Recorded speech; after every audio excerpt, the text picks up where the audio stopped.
Hi, നമ്മൾ ഒരുപാട് പ്രതീക്ഷയോടെ കാത്തിരിക്കുന്ന ഒരു സിനിമയാണ് മോഹൻലാലിന്റെ ദൃശ്യം 3. നമ്മൾക്ക് എല്ലാവർക്കും അറിയാം, സിനിമ മികച്ചതായി കഴിഞ്ഞാൽ വലിയ കളക്ഷൻ നേടിയെടുക്കും. മലയാള സിനിമ ചരിത്രത്തിലെ ഏറ്റവും വലിയ കളക്ഷൻ നേടുന്ന സിനിമയായിട്ട് ദൃശ്യം 3 മാറും എന്നുള്ളൊരു കാര്യം.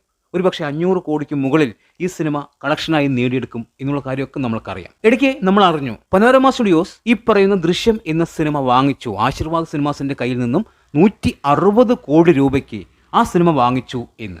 ഇത് കേട്ട എല്ലാവരിലും വലിയ ഞെട്ടലാണ് അന്ന് ഉണ്ടായത്. 160 കോടിക്ക് സിനിമ വാങ്ങുകയോ? അതായത് വലിയൊരു തുകയാണ്. മലയാള സിനിമയ്ക്ക് ഇതുവരെ കേൾക്കാത്ത, ചിന്തിക്കാത്ത ഒരു തുകയാണ് ഈ പറയുന്ന 160 കോടി. അതിൽ സാറ്റലൈറ്റ്, OTT അതുപോലുള്ള അവകാശങ്ങളെല്ലാം ഉൾപ്പെടും. എല്ലാം ചേർത്ത് 160 കോടി എന്ന് പറയുമ്പോൾ സ്വാഭാവികമായിട്ടും പ്രൊഡ്യൂസർക്ക് ഒരു 130 കോടിയുടെ ലാഭമുണ്ടാവും. ഇത് എല്ലാവരിലും ഞെട്ടലാണ് ഉണ്ടാക്കിയത്. കാരണം 100 കോടി ഇതുവരെ ഒരു മലയാള സിനിമയുടെയും പ്രൊഡ്യൂസർക്ക് ഷെയറായി ലഭിച്ചിട്ടില്ല. അതായത് സിനിമയ്ക്ക് ഷെയർ വന്നിട്ടുണ്ട്, പക്ഷെ പ്രൊഡ്യൂസർക്ക് അത്രയും ഷെയർ കിട്ടിയിട്ടില്ല. അവിടെയാണ് ഈ പറയുന്ന ആശീർവാദ് സിനിമാസ് ഇത്രയും തുക ഷെയറായി നേടുന്നത് എന്ന് പറയുമ്പോൾ വലിയ ഞെട്ടലാണ് എല്ലാവരിലും ഉണ്ടാക്കിയത്.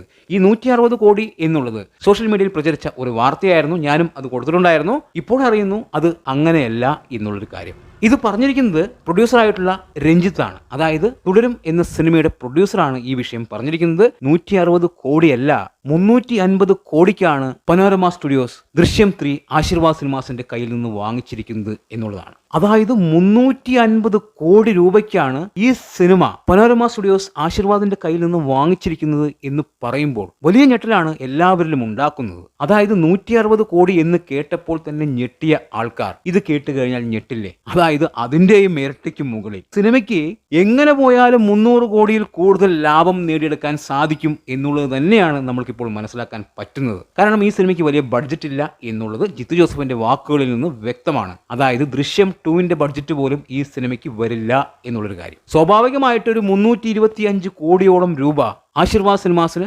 ലാഭമായി തന്നെ കിട്ടും. ഇതാണ് ഡീല്. ഇങ്ങനെയാണ് ബിസിനസ് ചെയ്യേണ്ടത്. മലയാള സിനിമയ്ക്ക് ചിന്തിക്കാൻ പോലും പറ്റാത്ത രീതിയിലുള്ള ഒരു ബിസിനസ്, ഒരിക്കലും ചിന്തിക്കാൻ പറ്റാത്ത രീതിയിലുള്ള ഒരു ബിസിനസ്.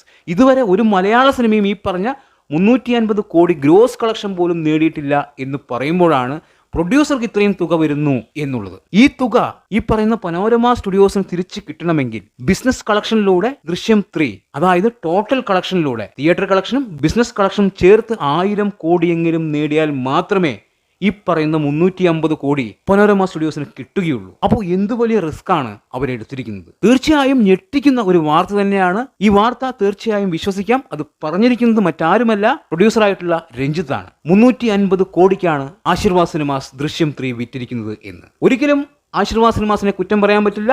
അമ്മാതിരിയുള്ള ഒരു ഡീലാണ്. മലയാള സിനിമയ്ക്ക് ചിന്തിക്കാൻ പോലും പറ്റാത്ത രീതിയിലുള്ള ഒരു ഡീൽ. ഇതാണ് ശരിക്കുള്ള കളി. ഇങ്ങനെ വേണം ബിസിനസ് ചെയ്യാൻ. ദൃശ്യം 3 മലയാള സിനിമാ ചരിത്രത്തിലെ റെക്കോർഡുകൾ തിരുത്തി കുറിച്ചിരിക്കുന്നു. സിനിമയുടെ ഷൂട്ടിംഗ് പൂർത്തിയാവുന്നതിന് മുൻപ് തന്നെ മലയാള സിനിമയിൽ ഏറ്റവും കൂടുതൽ ലാഭം നേടിയെടുത്ത സിനിമയായിട്ട് ദൃശ്യം 3 മാറിയിരിക്കുന്നു. ഇത് മലയാള സിനിമയുടെ വിജയമാണ്. മലയാള സിനിമ വളരുന്നു എന്നത് തന്നെയാണ് ഇതുകൊണ്ട് നമുക്ക് മനസ്സിലാക്കാൻ സാധിക്കുന്നത്. ഇനിയുള്ള സിനിമകൾ ഈ ഒരു രീതിയിൽ അവർ ബിസിനസ് ചെയ്യും. വലിയ മാർക്കറ്റുള്ള സിനിമകൾക്ക് ഇത്തരം ബിസിനസ് സാധ്യതകളുമുണ്ട്. ഇപ്പോ കത്തനാർ, ലോക 2 അതുപോലെ ഓരോ സിനിമകൾക്കും ഇങ്ങനെ മാർക്കറ്റ് ചെയ്യാം, വലിയ ലാഭം നേടിയെടുക്കുകയും ചെയ്യാം. എന്തായാലും ഒരു രക്ഷയില്ല. ആശീർവാദ് സിനിമാസ് പൊളിച്ചടുക്കി. ദൃശ്യം 3 മലയാള സിനിമാ ചരിത്രത്തിലെ ഏറ്റവും കൂടുതൽ ലാഭം നേടിയെടുത്ത സിനിമയായിട്ട് ഇതിനോടകം മാറിക്കഴിഞ്ഞു. എന്താണ് നിങ്ങളുടെ അഭിപ്രായമെന്ന് കമന്റ് ബോക്സിൽ കമന്റ് ചെയ്യുക. വീഡിയോ ഇഷ്ടമായാൽ ചാനൽ സബ് ചെയ്യുക. പുതിയൊരു വീഡിയോയുമായി കാണുന്നവർ ബൈ ബൈ.